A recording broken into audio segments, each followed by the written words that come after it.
Hello Gen Z students, welcome to our channel Gen Z edu. आप first video में हमने relation के बारे में पूरा पढ़ लिया था और हम फंक्शन के बारे में पढ़ेंगे।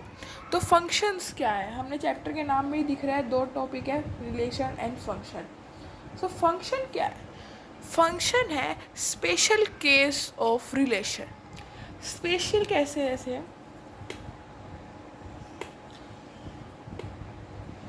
जैसे मैं इसकी डेफिनेशन बताती हूँ आपको। लगा लीजिए दो सेट हैं, वही ए एंड बी। हम जैसे फंक्शन करते हैं a to b, then x to y is a rule of each element. X is associated with domain and y element is associated with y subset which is domain. So you understand this is, जैसे इसमें हम normally mapping करना सीखते हैं। एक word है mapping, कि हम फंक्शन को कैसे बताएंगे कि ये फंक्शन क्या मैपिंग है। हम इसके लिए ना कुछ वो समझते हैं, जैसे ग्राफ। जैसे ये है, ये सेट है, जैसे हमारे पास वो होते हैं ना, सेट ए, ऐसा हम 1 2 3 लिख देते हैं, फिर बी लिख लेते हैं 4 5।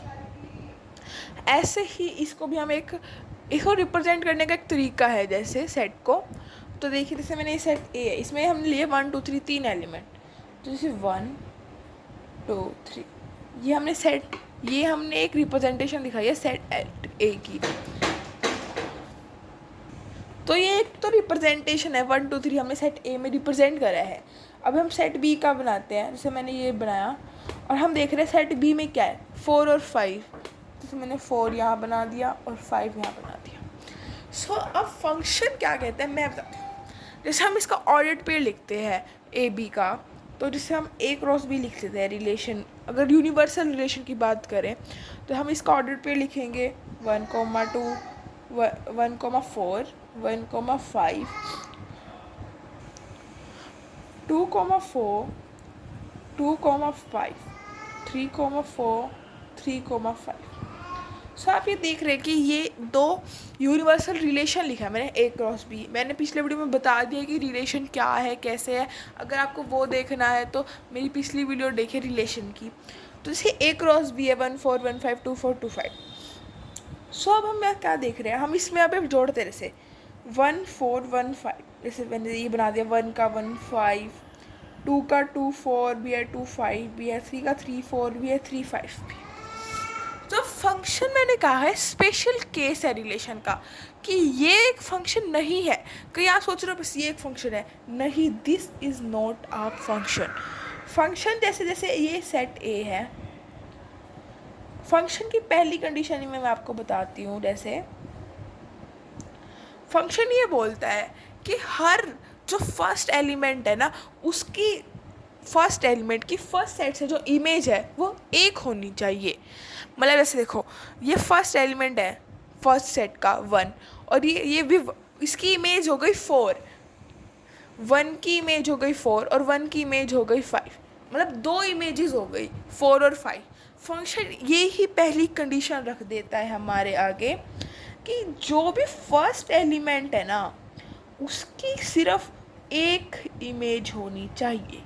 मतलब ऐसे बॉक्सेस में सिर्फ एक इमेज होनी चाहिए, और फर्स्ट एलिमेंट है उसकी सिर्फ फर्स्ट एक ही इमेज होनी चाहिए।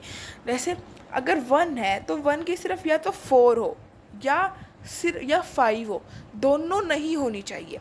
यही हमारी फंक्शन की पहली कंडीशन है। फंक्शन क्या है, हर एलिमेंट की एक यूनिक इमेज जो सेकंड ग्रुप सेट में, जैसे फर्स्ट सेट की सेकंड में एक यूनिक इमेज हो। ऐसे ही फंक्शन है, इस जो फर्स्ट सेट है उसे डोमेन बोल दिया है, और जो सेकंड सेट है उसे को डोमेन बोला है। इसकी सिंपल सी लाइन में बताना चाहूँगी आपको कि वो ऐसा एलिमेंट जिसकी सिर्फ एक इमेज हो उसके डोमेन में, ऐसी वैल्यू सेट ए में जिसकी सिर्फ एक इमेज हो उस सेट बी में, ये फंक्शन की पहली कंडीशन है। जहाँ किसी एलिमेंट की दो इमेज हो गई, मतलब दो ब्रैकेट देखो, जैसे 1 4 और 5, इसकी दो इमेज हो गई, वही फंक्शन नहीं है ये। आपको पहली कंडीशन समझ आ गई है। हम ऐसे ही फंक्शन यही बोलता है कि हाँ एक क्यों। अब आप सोच रहे हो जैसे 1 की 4 है, 2 की 5 है। अब ये भी पॉसिबल है कि 3 की 5 हो। मतलब फंक्शन ये नहीं कह रहा कि 2 की 1 हो, 2 की 1 तो चलेगी पर 1 की 2 नहीं चलेगी। समझे आप? मैं इसको लिखती हूँ, 1 की 2 नहीं चलेगी, 2 की 1 चलेगी। समझे आप? मतलब जो दो एलिमेंट्स हैं ना डोमेन के, उनकी एक इमेज हो, कोई वो नहीं है, कर लेंगे। पर एक एलिमेंट की दो इमेज हो को डोमेन में, वो नहीं होगा। तो आप इमेज समझिए, 1 की इमेज बी में 4 है, 2 की इमेज बी में 5 है, 3 की इमेज बी में 5 है, दोनों की सेम है, ये चलेगा, ये फंक्शन है। अब हम सेट बी में बात करते हैं। अब क्या बोलेंगे, 4 1 का क्या है, 1, ठीक है। तो 4, और हम ऐसे बोलेंगे 4 की प्री इमेज 1 है। जैसे 1 की इमेज 4 है ना, तो 4 की प्री इमेज 1 है। ऐसे हमने बस इनको नाम दिया हुआ है। जैसे 1 की इमेज 4 है, 4 की प्री इमेज 1 है, इसे हम ऐसे बोलते हैं। इसकी इमेज होती है, इसकी प्री इमेज होती है, ठीक है। तो हमारा फंक्शन का बेसिक यही था। अब मैं आपको बताती हूँ types of function. Types of function जैसे, टाइप्स ऑफ फंक्शन,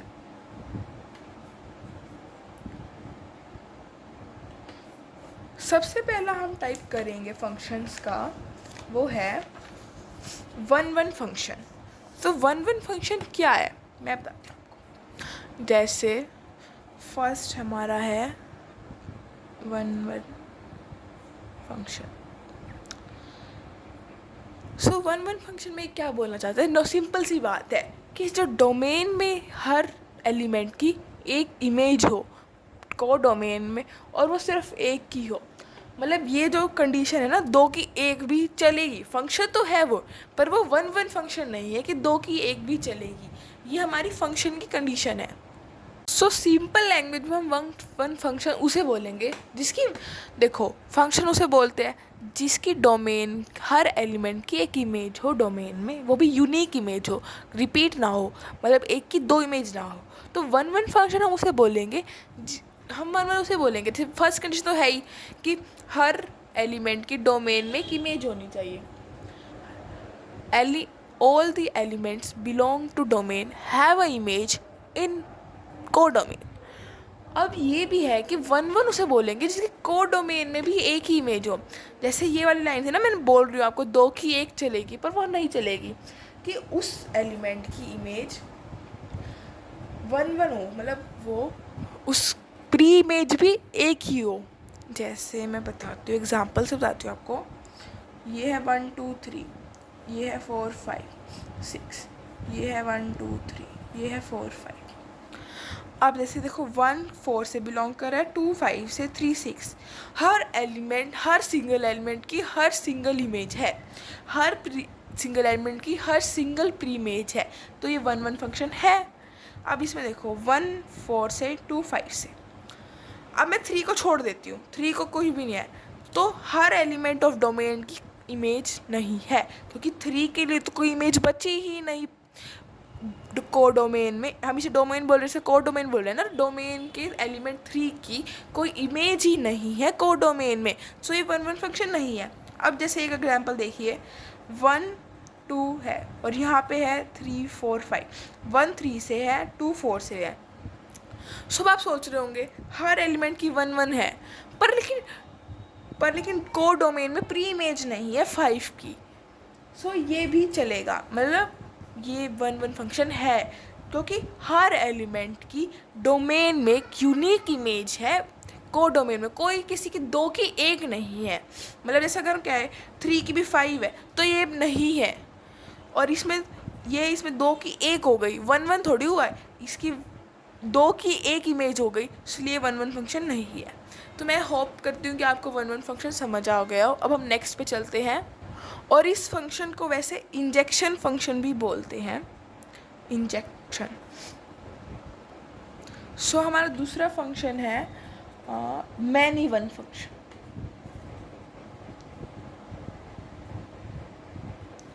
अब इसमें क्या है, बोल रहा है कि दो डोमेन में ऐसा हो कि दो एलिमेंट हो, उनकी एक ही इमेज हो, मतलब वन वन और मैनी वन बिल्कुल उल्टा है कि मैनी हो कि वन है, मतलब many elements of domain have one image in को डोमेन। समझिए आप, जैसे मैं इसका एग्जांपल देती हूँ आपको, जैसे ये 1 2 3 है, ये 4 5 है, 1 4 से कर रहा है, 2 5 से कर रहा है, और 3 भी 5 से कर रहा है, मैनी की 1 है। Many elements of A domain have a one image in को डोमेन। इस फंक्शन को हम बोलेंगे many one function.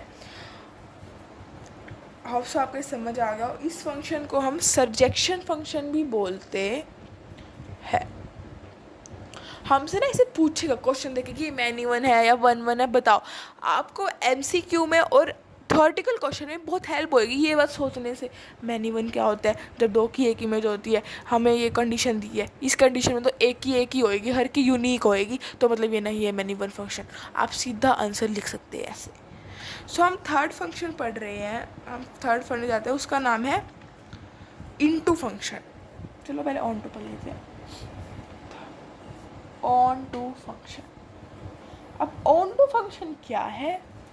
On to function हमें ये बोलता है कि जितनी भी इमेज है ना कोडोमेन में, जितने भी एलिमेंट है कोडोमेन में, सबकी प्री इमेज होनी चाहिए। All element of a codomain have to their pre image in domain.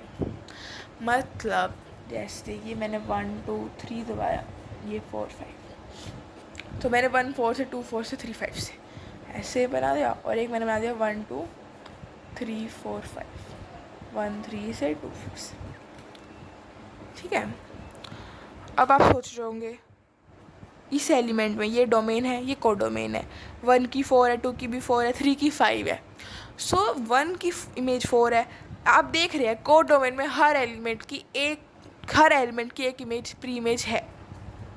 सो आप ये भी सोच रहे होंगे कि 4 की 2 है, कोई फ़र्क नहीं पड़ता, ये ऑन टू फंक्शन है, क्योंकि हमें बस ये देखना है कि जो कोड डोमेन के सारे एलिमेंट हैं उनकी प्री इमेज हो, बस हमें ये देखना है। आप नॉर्मल 1 2 3 4 5 6 ये सब की एक है, मतलब हमें बस ये देखना है, हम ऑन टू फंक्शन चेक करते वक्त कि कोड डोमेन में हर एलिमेंट की प्री इमेज हो। अब जैसे ये है 1 2 3 4 5, इसमें देखो 1 की 3 है, 2 की 4 है, अब 5 खाली है, मतलब एक एलिमेंट की प्री इमेज ही नहीं है। सो ये ऑन टू फंक्शन नहीं है, ये दोनों, क्योंकि 5 की तो प्री इमेज मिली ही नहीं हमें कोई डोमेन में। और अभी कई लोग सोच रहे होंगे ना ऐसे बना दे तो ये हो जाएगा, नहीं, ये तो फंक्शन का रूल ही टूट जाएगा कि 2 की 4 भी होगी, 2 की 5, 2 की 2 इमेज हो गई, सो ये फंक्शन ही नहीं हो जाएगा ऐसे तो। सो हम इसे बोलते हैं, वैसे सॉरी, इसे सरजेक्शन फंक्शन नहीं बोलते, सरजेक्शन फंक्शन ऑन टू फंक्शन को बोलते हैं। आई एम रियली सॉरी, थोड़ी मिस्टेक हो गई, ये ऑन टू फंक्शन को सरजेक्शन फंक्शन बोलते हैं। सो हम फोर्थ टाइप पढ़ने जा रहे हैं, इनटू फंक्शन। सो अब हम करते हैं इनटू फंक्शन। इनटू फंक्शन में क्या है कि ये बोलता है कि कोड डोमेन में ऐसा एलिमेंट ज़रूर होना चाहिए जिसकी कोई भी प्री इमेज ना हो। मतलब जैसे ऑन टू से मैंने कहा ना बिल्कुल उल्टा है इनटू। डोमेन में जैसे 1 2 3 मैंने 3 एलिमेंट ले लिए, और ये 4 5 6 7, 1 4 से 2 5 से 3 6 से। अब आप देख रहे हैं कि 7 एक ऐसा एलिमेंट बच गया जिसकी कोई भी प्री इमेज नहीं है डोमेन में। सो इस टाइप के फंक्शन को हम इनटू फंक्शन बोलेंगे, जिसमें कोड डोमेन में एक एलिमेंट ऐसा ज़रूर होना चाहिए जिसकी कोई भी प्री इमेज ना हो। तो हमारा फिफ्थ फंक्शन है बाइजेक्टिव फंक्शन। अब ये बाइजेक्टिव फंक्शन क्या होता है? फंक्शन जिसमें वन फंक्शन जैसे जो सेट या जो फंक्शन में दो कंडीशन फॉलो कर रहा हो, 1 1 वाली फंक्शन वाली भी कंडीशन फॉलो कर रहा हो और ऑन टू फंक्शन वाली कंडीशन भी फॉलो कर रहा हो, तो उस फंक्शन को हम भी बोलेंगे बाइजेक्टिव फंक्शन। मतलब हम उस फंक्शन को बाइजेक्टिव फंक्शन बोलेंगे जिसमें हर एलिमेंट की एक इमेज हो, हर एलिमेंट की एक यूनिक इमेज हो डोमेन में, और सारी को डोमेन भरी हो, हर एलिमेंट की एक यूनिक इमेज हो कोडोमेन में, और जो सारी कोडोमेन के एलिमेंट्स हैं वो भरे हो, मतलब सबकी एक प्री इमेज हो और सबकी यूनिक हो। मतलब मैं बताती हूँ, सिंपल सा इसका एग्जाम्पल है, ऐसे 1 2 3 4 5 6, 1 4 से 2 6 से 3 6 से, ये एक ऐसे एग्जाम्पल है। और हर डोमेन में हर एलिमेंट की एक यूनिक इमेज है, किसी दो एलिमेंट की एक इमेज नहीं है, सीधी सी बात है। और ऑन टू में देखिए, ऑन टू कैसे है, हर कोडोमेन में हर एलिमेंट की एक प्री इमेज है, तो इसे हम बोलेंगे बाइजेक्टिव फंक्शन। सो हमारे टाइप्स ऑफ फंक्शन अब यहीं ख़त्म होते हैं। हम शुरू करते हैं कि जैसे नंबर ऑफ फंक्शंस कितने होंगे। जैसे सबसे पहला हम बोलते हैं कि अगर ए बी दो सेट है, ए टू बी कोई बन रहा है फंक्शन, तो अगर ए में m एलिमेंट्स है और एन बी में n नंबर ऑफ एलिमेंट्स है, तो number of functions, total number of function होंगे n पावर m में। अगर हम m number of elements domain में है, n नंबर ऑफ एलिमेंट्स को डोमेन में है, तो टोटल नंबर ऑफ फंक्शन होंगे n पावर n। ठीक है, सो अब हम शुरू करते हैं कि, और अगर लगा लो कोई ऐसे फंक्शन हो, बस 1 2 3 है और वो n तक जा रहे हैं नंबर्स, और हमें 2 इसी से करना है, मतलब 1 2 3 n, और हमें 1 1 फंक्शन बताना है, इसमें कितने 1 1 फंक्शन होंगे। जैसे ये मैंने एक लगा लो आपको डोमेन और को डोमेन दे दी है, और इसमें बताना है कि 1 1 फंक्शन कितने होंगे, तो 1 1 फंक्शन होंगे n फैक्टोरियल। सो अब मैं आपको कुछ टाइप्स होते हैं इसमें बताती हूँ।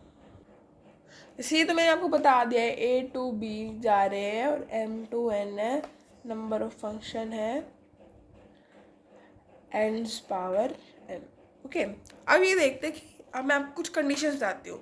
जैसे अगर m और n नंबर ऑफ एलिमेंट जो m है और वो n इक्वल है, तो 1 1 फंक्शन कितने होंगे, तो 1 1 फंक्शन होंगे n फैक्टोरियल। और 1 1 प्लस ऑन टू फंक्शन भी हो जाएंगे जब m और n होंगे, और जब m और n इक्वल नहीं होंगे तो number of 1 1 onto function 0 होंगे। क्योंकि आप खुद देखिए, अगर ये दोनों अनइक्वल होंगे तो हर एलिमेंट की एक इमेज नहीं बन पाएगी। क्या पता किसी फंक्शन, किसी एलिमेंट ऑफ डोमेन की इमेज ना बन पाए, या किसी एलिमेंट ऑफ को डोमेन की प्री इमेज ना बन पाए।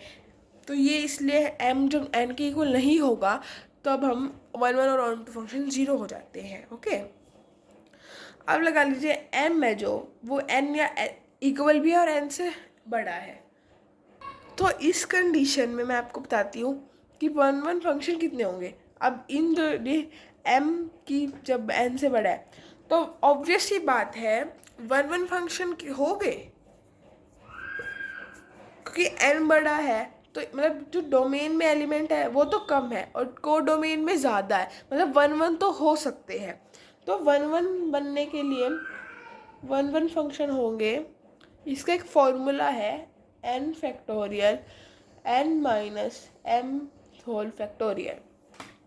अब आप खुद सोचिए, जब m बड़ा होगा n से, मतलब डोमेन में ज़्यादा एलिमेंट है, को डोमेन में इतनी एलिमेंट ही नहीं है, तो बताओ सबकी यूनिक इमेज कहाँ से बनेगी। क्या आप तो दो तीनों की एक बन जाए, या किसी की बने ही ना, तो 1 1 फंक्शन हो नहीं पाएगा। इसलिए इस केस में 1 1 फंक्शन 0 बनते हैं। ओके, सो नेक्स्ट है कि जब, अब हम ऑन टू फंक्शन देखते हैं।